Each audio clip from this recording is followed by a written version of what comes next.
باب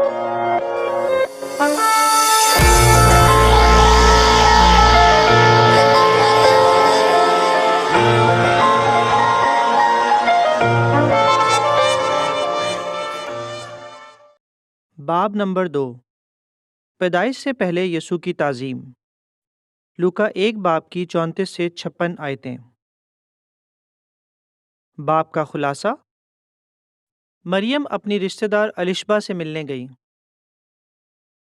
جبرائیل نے ابھی ابھی مریم کو بتایا تھا کہ ان کا بیٹا ہوگا جس کا نام یسوع رکھا جائے گا، اور وہ ہمیشہ تک بادشاہ کے طور پر حکمرانی کرے گا۔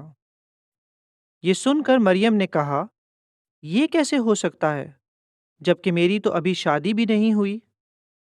لوکا 1 باب کی 34 آیت۔ جبرائیل نے انہیں جواب دیا، آپ پر پاک روح نازل ہوگی اور خدا تعالیٰ کی قدرت سایہ کرے گی۔ اس وجہ سے وہ بچہ خدا کا بیٹا اور مقدس کہلائے گا۔ لوکا 1 باب کی 35 آیت۔ پھر جبرائیل نے مریم کو اپنی بات کا یقین دلانے کے لیے کہا، دیکھیں، آپ کی رشتہ دار الشبا جن کو بانجھ کہا جاتا ہے، وہ بھی اتنے بڑھاپے میں حاملہ ہے۔ ابھی ان کا 6واں مہینہ چل رہا ہے، اور ان کا بیٹا ہوگا، کیونکہ ممکن نہیں کہ خدا کی کوئی بات پوری نہ ہو۔ لوکا 1 باب کی 36 اور 37 آیتیں۔ اس پر مریم نے جبرائیل کی بات کا یقین کر لیا اور کہا، دیکھیں، میں یہوہ کی بندی ہوں، جیسا آپ نے کہا ویسا ہی ہو۔ لوکا 1 باب کی 38 آیت۔ جب جبرائیل چلے گئے تو مریم اپنی رشتہ دار الشبا اور ان کے شوہر زکریا سے ملنے کے لیے یہودیہ کے پہاڑی علاقے میں گئیں، جو یروشلم کے نزدیک تھا۔ ناصرت سے وہاں تک پہنچنے کے لیے مریم کو 3 سے 4 دن کا سفر طے کرنا پڑا۔ آخر کار مریم زکریا کے گھر پہنچ گئیں۔ جب وہ گھر میں داخل ہوئیں تو انہوں نے اپنی رشتہ دار الشبا کو سلام کیا۔ اس پر الشبا پاک روح سے معمور ہو گئیں، اور انہوں نے مریم سے کہا، آپ سب عورتوں سے زیادہ برکت والی ہیں، اور آپ کے پیٹ کا پھل بھی بڑا برکت والا ہے۔ یہ کتنا بڑا اعزاز ہے کہ میرے مالک کی ماں مجھ سے ملنے آئی ہے، کیونکہ دیکھیں، جوں ہی آپ کی آواز میرے کانوں میں پڑی، بچہ خوشی کے مارے میرے پیٹ میں اچھل پڑا۔ لوکا 1 باب کی 42 سے 44 آیتیں۔ یہ سن کر مریم کا دل شکر گزاری سے بھر گیا، اور انہوں نے کہا، میں یہوہ کی بڑائی کرتی ہوں، خدا میرا نجات دہندہ ہے۔ اس کی وجہ سے میرا دل خوشی سے بھرا ہے، کیونکہ اس نے اپنی بندی کی ادنا حالت پر توجہ دی ہے۔ دیکھیں، اب سے سب پشتیں مجھے بابرکت کہیں گی، کیونکہ قدرت والے نے میرے لیے بڑے بڑے کام کیے ہیں۔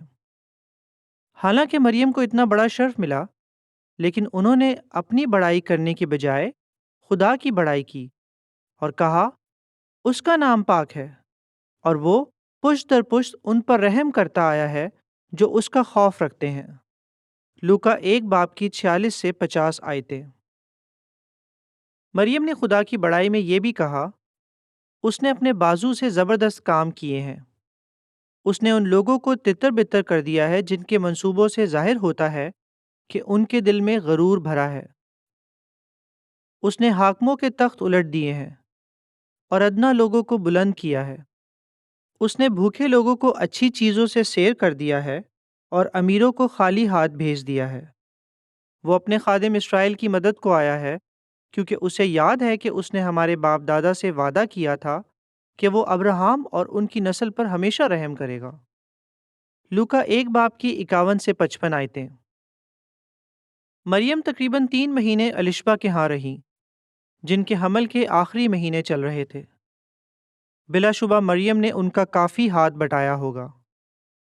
یہ کتنی خوشی کی بات تھی کہ یہ 2 نیک عورتیں جو خدا کی مدد سے حاملہ تھیں، زندگی کے اس اہم موڑ پر ایک ساتھ وقت گزار سکیں۔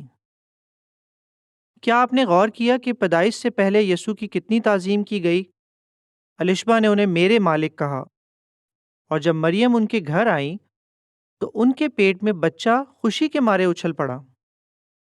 لیکن بعد میں کچھ لوگوں نے مریم اور ان کے ہونے والے بچے کے ساتھ فرق سلوک کیا۔ اس کے بارے میں آپ آگے جا کر پڑھیں گے۔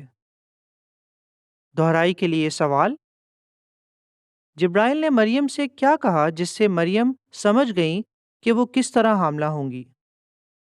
پیدائش سے پہلے یسوع کی تعظیم کیسے کی گئی؟ مریم کتنے عرصے تک الشبہ کے گھر رہیں اور کیوں؟